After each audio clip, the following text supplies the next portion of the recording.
Hello everyone, and welcome back to my solo play of Aventuria Inn of the Black Boar. If you watched last week's video, you'll know that I have to restart because things did not go so well.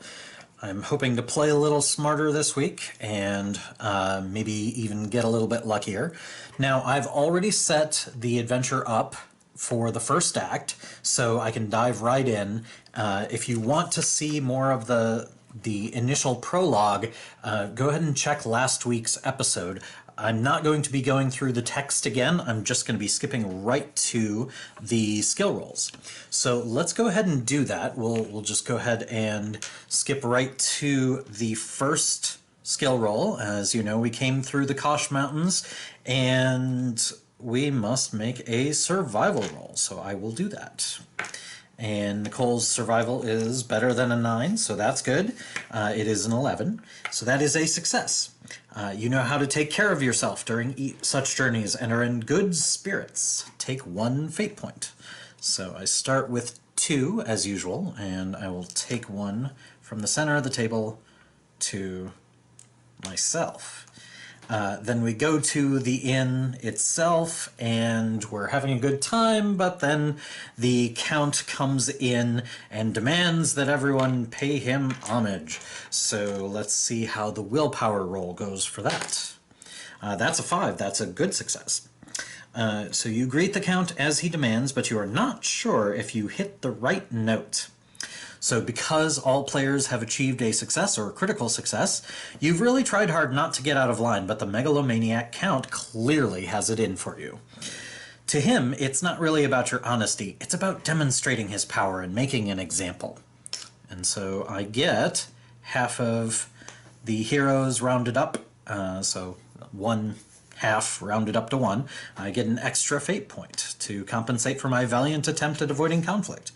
But he still throws us in the cellar anyway. And then in the cellar, we have some people that we talk to. And so I will make a persuasion roll. 17 will be a failure. The Count has fallen into madness. He randomly executes people he thinks are spies, and you are next. Well, that's what's going to happen anyway, so there's no particular bad effect of that. I just didn't get the good effects from a success. So then we will go ahead and head into the dungeon itself. So I've set everything up for that. Here's my group equipment card that begins out.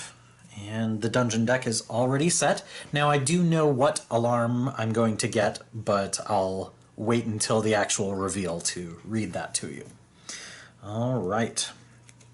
So my first dungeon card is a slipping hazard, a challenge. At this juncture, the passage is lined by brittle, moss-covered supporting beams with rusty nails protruding from them. Each hero makes a body control roll. Now, if you remember from last time, I have to decide whether to make this roll in the dark or with a torch. And since I don't have any torches, that decision is made for me. I cannot make this roll in the light, so a failure will be considered a critical failure. Hopefully, I won't get one of those. Body control is one of my good skills, so I do succeed. Good. Success, luckily you remain unharmed, so nothing particularly good, but also nothing particularly bad. The next one, equipment room, treasure. So I find a bunch of tools, and again, I believe I read this card last time, so I won't read all the text again. This one simply gets me 2 tool tokens on group equipment. Next, Orc Craftsmen. A group of unarmed craftsmen doesn't pose a threat even though they are orcs. If you manage to properly intimidate them, you might even be able to take their tools. I still don't have any torches, so I will still be making this roll in the dark. This is a persuasion roll, which is not one of my good skills. So here's hoping. I did succeed! So I will take a tool and a torch. Some good rolls in here, at least. That's helpful. Hole in the ground. Challenge. A hole in the ground blocks the way. You can use a rope to traverse or risk a dangerous jump. If the heroes choose to use a rope, discard one tool and then discard this card. If they cannot or don't want to do this, then they have to jump. Each hero makes a body control roll. So the only good thing that could happen from this, it looks like, is on a critical success. So I'm going to go ahead and just use a rope and get right past that. I don't want to risk anything there. All right, claustrophobia. In a particularly narrow, dark passage, you are overcome by a supernatural fear. Will you ever escape from this deep dungeon? Each hero makes a willpower roll. If you have no torches, you suffer a -5 penalty on the roll. So I will go ahead and spend a torch to roll that in the light. And I do have torches, so I'm not at a -5. So let's... that's a 14, so that is... my willpower is quite high, but not that high. I still need to raise it again before I'm up to a 14. So that is a failure. I lose 2 health. You scream and claw at the walls and lose 2 life points. Certainly better than a critical failure would have been, though, so I'm okay with that. I mean, it's not great, but we'll take it. Magic key!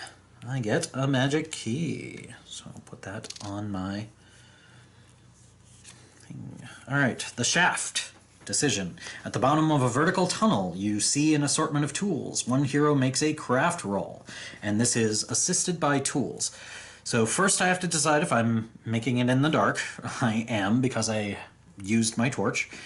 It is assisted by tools, so if I don't spend 1 tool, I will be at a -5. My craft is already 8, so taking it down to a 3 would be very bad. I don't want to do that. And then if so I spend 1 tool to keep my skill at 8, and then I think I'm going to go ahead and spend a second. Now, when a skill is assisted by tools, that means you get to roll 2 dice and take the better result, the lower result. So let's see how we do. A 3 is certainly the better result there, so that's a success. You reach the bottom of the shaft and find a hidden side tunnel. Take 1 tool, 1 torch, and the card Dungeon Lore. Dungeon Lore is a very useful card. It lets me ignore dungeon cards, except for the alarm card. But when I get the alarm card, if I want to see the card and interact with the card that's under the alarm card, I can do that before resolving into the combat. So that is good. And I can also save that into the next level if I need to. Another magic key. Let's see if I have another token. There we are. So I have 2 magic keys. Hopefully I'll find something to open. All right. Falling toolbox, a trap. So this is a random hero loses 5 life, but place 1 tool on the card group equipment. You know what? I think I am actually going to burn the dungeon lore to ignore that. I do not want to start down that much life. That sounds like a bad idea. And this is the last dungeon card, so I know it must be the alarm card. So this time I have drawn the Neanderthals.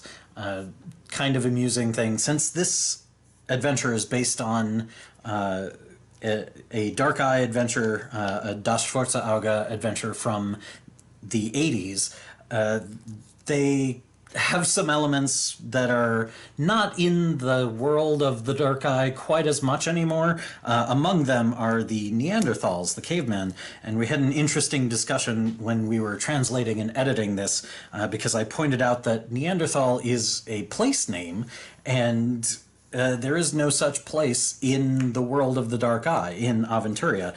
But we decided to keep it the same as it was, because it is sort of an homage to that original adventure. So we have the Neanderthals as our alarm card. I'll move the dungeon cards out of the way.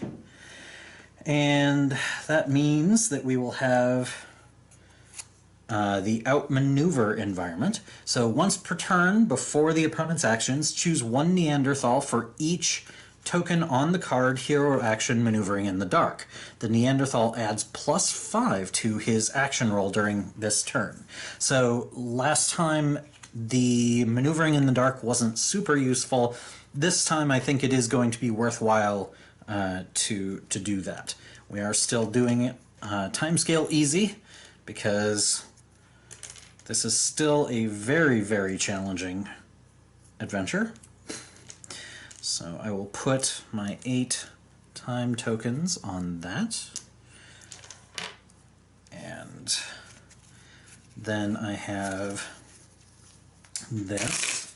Now, I'm going to go ahead and shuffle my deck, but before I continue with the combat, there is a scene with a couple more rolls. Well, one more roll. Humdrum Cavemen. First fight with the alarm card Neanderthals. In front of you in the dark, you hear a grunting and panting that quickly approaches. It belongs to hairy, human-sized creatures with flat noses. They are wrapped in primitive fur clothes and carry only large wooden clubs as armament. They look a bit like orcs, but are more human-like. When the cavemen see you, they stop and look at you in amazement for a while. You stand still and stiff so as not to provoke the creatures to attack. They are just as primitively equipped as you are, but quite robustly built, and thus pose a great danger to you. A few tense minutes pass, and you realize that the expression of amazement does not leave the faces of the cavemen.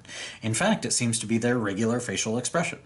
Gradually, however, an aggressive irritation mixes into their gazes. If you want to get past these beings peacefully, you have to hurry. Alright, so now I must make a knowledge roll, and my knowledge is just 10, so that's one that I haven't raised yet. 15 will not do it, so that is a failure. You walk towards the creatures and say out loud, "Ook, ook, ook." The amazement disappears from the faces of those so addressed. They lift their clubs to attack. So apparently I'm a bit of a jerk. The cavemen are extremely aggressive and stupid, and your negotiating tactics also leave a lot to be desired, clearly. In any case, your attempts to settle the situation peacefully eventually end in failure. With angry grunts, the creatures storm towards you and smack you with their clubs. So, for the henchman pile, this fight actually works a little bit differently. So I have 2 henchman piles. The first one is the Neanderthals themselves, and it is number of heroes times 6 threat. So let me draw that.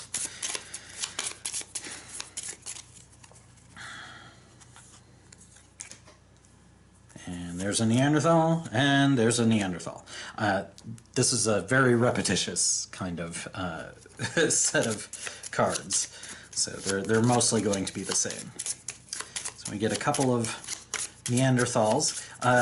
Conveniently, dodge rolls against them do get a bonus of 4, so it is easy to dodge their attacks.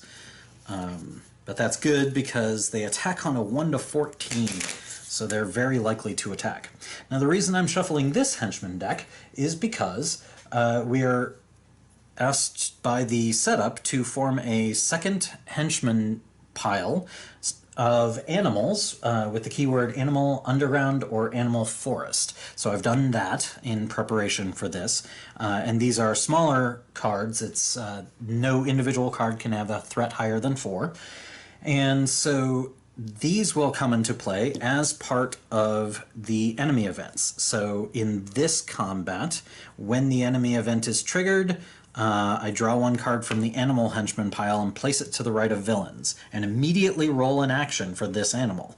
So I want to try to reduce these 2 as quickly as possible, which will be a little bit tough because they do start with 20 health. But let's see how things go. Alright, so I am starting at 38 health. I have 1 fate point with 2 in the middle of the table. And so, let's see what my starting hand looks like. And if you did watch last week's, you'll remember that a lot of this stuff is garbage. So it's both expensive and bad. So for instance, I have this ceremonial sword, which costs 4, but only does 1d6 plus 2, and is fragile. If the damage die shows a 4, 5, or 6, discard this card. So that's not great. And then I have the primitive Javelin, which is hard to use. The attack is at a -3, and the target's armor value is doubled. Now, luckily, they have no armor, so that's not bad. And this one isn't fragile, so it doesn't have a chance of going away. I probably want to try to play both of them. But also, I have this acrobatics to add to my dodge, which I think is going to be extremely useful. I think last time I made the mistake of not favoring my dodge cards, and that's part of why I had such a bad time. Okay, so there's my hand. The Suddenly Gone I probably don't need. Below the Belt just does 2 life to them, which doesn't seem as important. Although the animals might be useful against the animals, but probably it's too early for this, so I will just play that as endurance. But let's see what I draw when I pull this up. Alright, so I've got the Nevesian Roots and a Whetstone. Now see, that's a really good combination. So the Ceremonial Sword is fragile, the Whetstone removes the fragile effect. So that's... if I can get that set up, that'll make the Ceremonial Sword perfectly fine. Alright, so with that in mind, I think I am going to go ahead and play the Suddenly Gone as endurance. I don't think discarding endurance for losing endurance cards to prevent life loss doesn't seem worth it, because I just don't have a full deck, so I'm not going to have that many endurance cards. I really need them. So I will play that as well. I'm going to hold on to the Below the Belt and just see if I can use it, or perhaps play it next turn. Okay, so with all of those things, I don't really have anything I can play this turn. I have to wait until I have the weapon out before I can even play the Whetstone. So I won't be playing any of these things this turn. Instead, what I'm going to do is I'm going to try the Outmaneuver ability. So let's go ahead and make a stealth roll. And my stealth has been raised by 1 point, so it is at an 11. But that will not work. Let's try again. That time I will get it, so I will put a single token on Outmaneuver, and then I'll throw a stone at one of them, doesn't really matter which, and 3 will hit. And they have no protection, so that will hurt the for 3. So he will be down to 17. I seem to be missing my 5s. Hold on. There we go. Alright. Okay, that is going to be my turn. Okay, so on the first, before they take their turn, I will remove this to cancel, or to make his action raised by 5. So I'll raise his action by 5. So a 19 goes to a 24. Now I wish it had been the other one. Oh well. That's a critical. So, yeah, definitely wish I had raised the other one. Alright, so he will attack, and then he will take a second action. So first he attacks me for 1d6 plus 4. So that's 9. Here's hoping I can dodge. I do not. So I will take 9 and drop to 29 from 38. Oof. Okay. Well, that could be a lot better. Let's see how his next roll goes. Another You've got to be kidding me. This is very bad. And he hits me for 10. Let's see if I dodge. I don't. So that will be... take me down to 19. That's ridiculous. And he will go again. There we go. 17. Okay, finally he does nothing. But he hit me for 19... he hit me for half my health that turn. So that's extremely bad. Okay. Well, here's hoping that we can make things go a little better. Alright, we lose a life, or I lost a lot of life. We lose a time token, nothing happens at 7, so we move on. Okay. I draw 2 cards. So I've got the Provocate and the Vigilance, which lets me reroll a failed... Oh! My dodges are at +4, so I did actually dodge. The 8 would have dodged the 10. So I should have 5 more points. Okay, so not quite as bad, now that I remember that. Okay. Alright, so I got Provocate, which I probably want, and Vigilance, which I probably want. So let's go ahead and I'll play the Below the Belt as Endurance. I would like to have both Acrobatics and Vigilance. Both of them are valuable.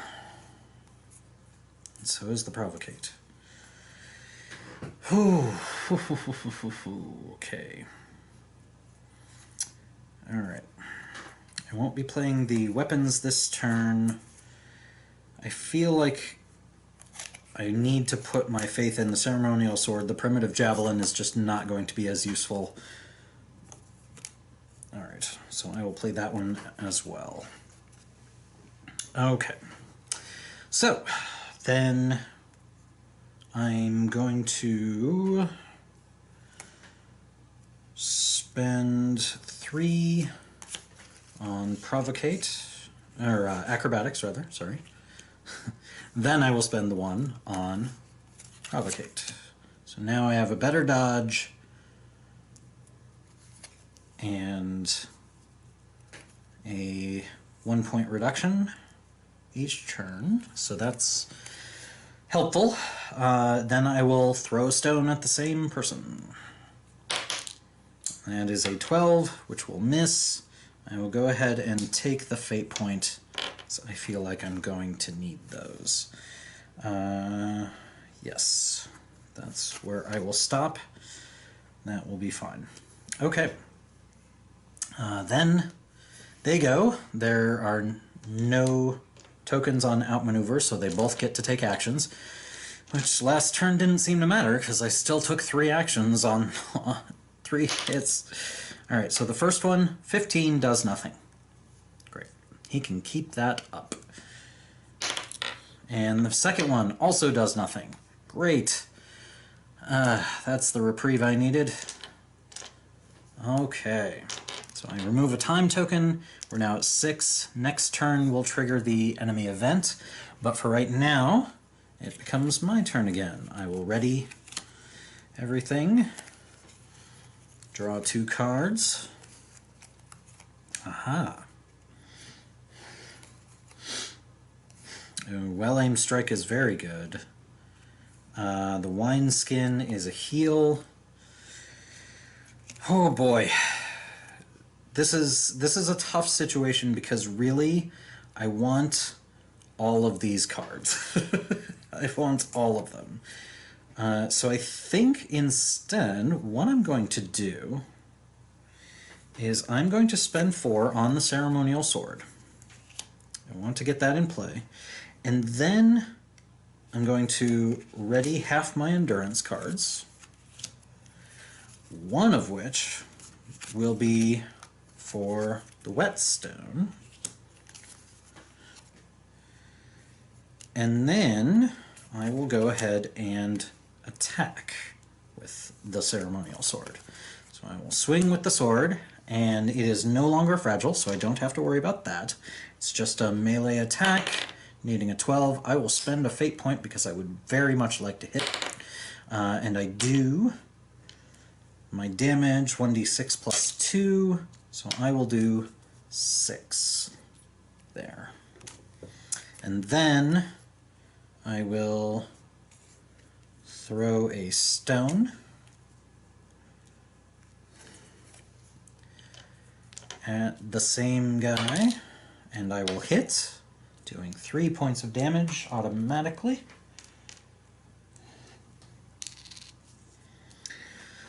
And do I want to do anything with that last fate point? It's tempting to try to add 5, but I think it's better if I just hold on for the moment. I think that was a good start. That puts me in a better position. I feel pretty good about that. Next turn I can maybe consider using the well-aimed strike, and I can also maybe get the vigilance in play, depending on how I feel. Okay, so then it is their turn. So I have no tokens on maneuvering in the dark, so they both get to act. The first one, I'll crit. Well, it's the risk I take. Alright, so he only does 6, only. And let's see if I can dodge, since I now have a dodge of 9 plus 4, but 19 is still not enough, so I will take all 6. So now I go down to 18. Actually, I will use the Provocate to reduce that, so I will go down to 19. Then he goes again, because he rolled a crit. And he attacks me again for 5. Let's see if I can dodge this time. I cannot. So now I just take 5. I'm at 4. 14, rather. Let's be clear. But he didn't crit, so we move on to the next one. That's a 5, so he will also attack. This time for 7. I attempt to dodge. I just miss it by 1. Oh boy, that's very sad. Okay. So I will take 7 damage and go to 7 health. This is going badly very quickly. Let's hope that the animal that comes out is not too bad.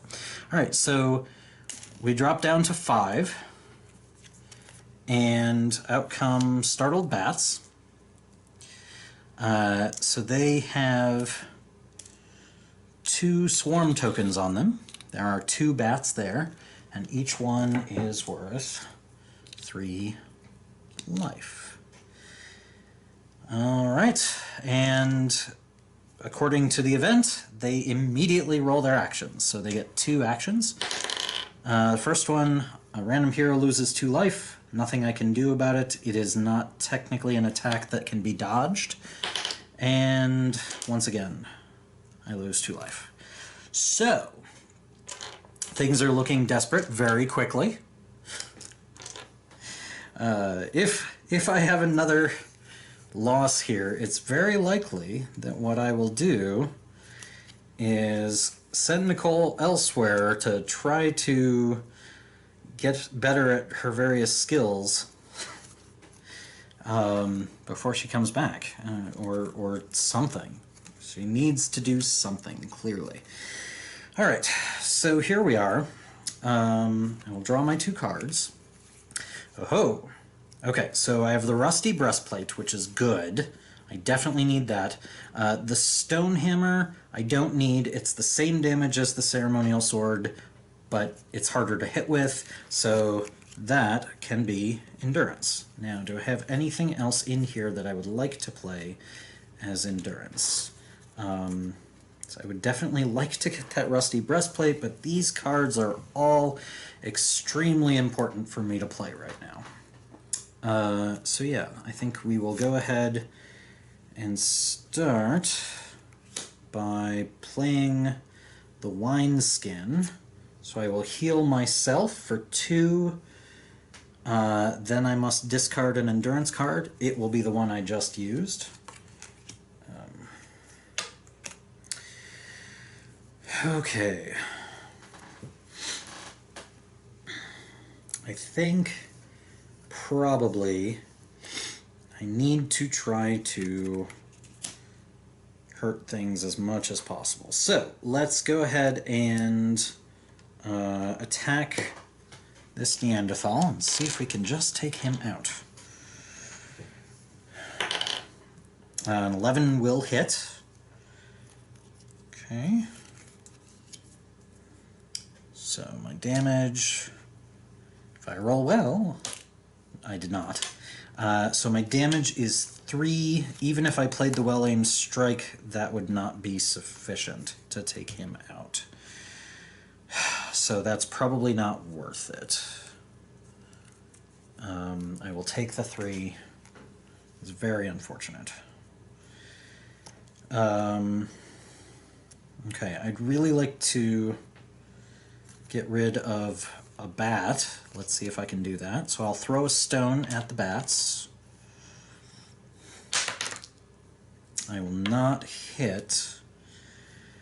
I will spend a fate point on that. I will hit.